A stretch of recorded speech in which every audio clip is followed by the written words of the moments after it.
Welcome to Touring and Trails. I'm your host, Jim. This week, we're going to feature Normalcy Norm and his wife, Karen. They have full faith in the Texas power grid, even when it's going to get below zero, or pretty close to it. So let's check into them and see how things are going. All right, I got the trailer loaded up with the Ram. We ready to do some camping. So come on, let's go get in the Ram. All right. It's gonna be a cold weekend, but I'm prepared. Normalcy Norm is gonna be prepared for anything, so look over here. I got a full rebuild kit, I got my air compressor, and I've got keys and a full tank of gas. Let's go. Nothing beats camping in Texas. All them snowbirds coming down here, it's gotta be 7 degrees tonight. Texas, the one-star state, just like that motel Karen and I stayed in. Speaking of Karen, she's taking a nap back there in the camper while we're driving. I'm sure that's safe because she got that old virus going around, but everything's good. I'm sure everything's going to be just fine, but we're almost there. We're going to stay at one of those not-so-hip camps. $5, pretty good deal.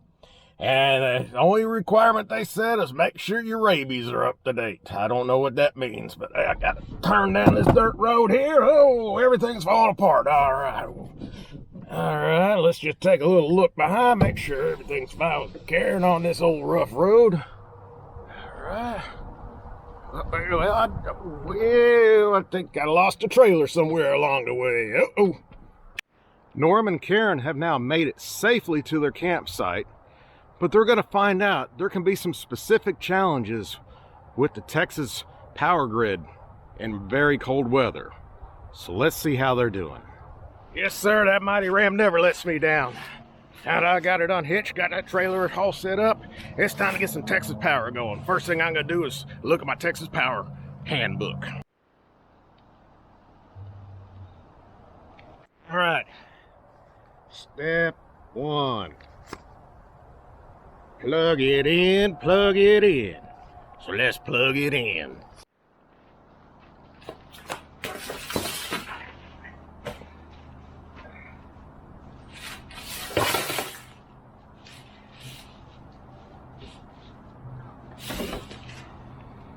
Hey Karen, is the power on?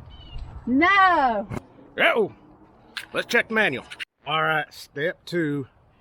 If step 1 does not work, use these supplied solar panels.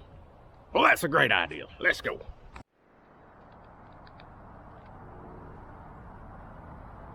Hey, Karen, what about now? No. Well, dagnabbit, it should be working. They said it would. Step 3. If all else fails, buy a generator. I don't think I've got a generator with me. Thought about buying one, but, you know, we had to go. We went to that festival instead, so I don't know. I think we're going to be huddling up tonight. It's okay, because I got good old survival skills. Well, couldn't get the power going. It's getting mighty cold. And Karen, she's so dang mad she won't even let me cuddle up with her tonight. But at least I got this really interesting looking hat. We got this from these folks that were loitering at the casino parking lot in New Year's Eve.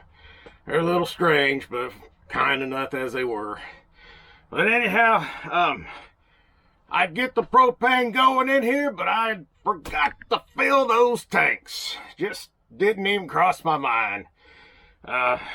I gotta say, this first time Texas Power's ever let me down. Well, except for a couple years ago. But anyhow, let's make the most of it.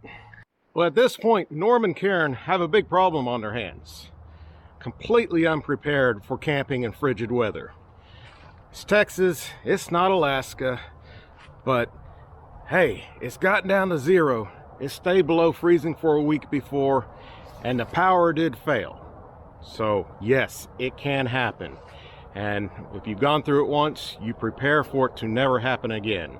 So what are some of the learnings from this? Always make sure your propane tanks are full and have an extra one.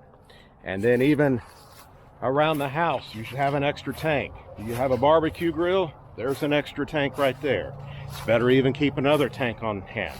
Can't have too much propane because it never goes bad.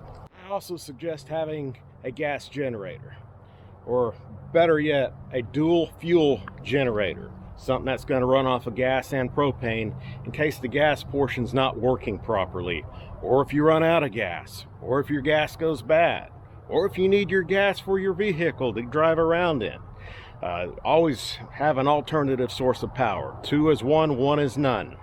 It was great that Norm and Karen had a solar panel, but it does no good covered in ice or if there's no sun out. So it's a great extra alternative, but that cannot be your main source. And certainly, as a side note, was just having a little fun with everybody, is that Karen does not need to be riding in the trailer while it's being towed, because if you're using the mighty Ram 50, that trailer's probably going to fall off your truck and Karen's going to end up in the hospital. So don't do what Norm and Karen do. That does it. Camp out's done. I'm gonna get out of here, get this Ram, get this thing fired up. Ah, dang nabbit, the battery's dead. What else can go wrong? And Karen, I don't want to hear no I told you so's. Let's just get out and walk home. I'm done. Everybody stay safe out there in this cold weather. Prepare for it, please. Prepare in advance. Fill up your gas tanks, fill up your propane. Make sure the generator is working. Charge up those solar power banks. And just have the essentials. Have you lots of food and water on hand, just in case something happens. It doesn't hurt. It's something you're going to use anyways. So thanks for having fun with us.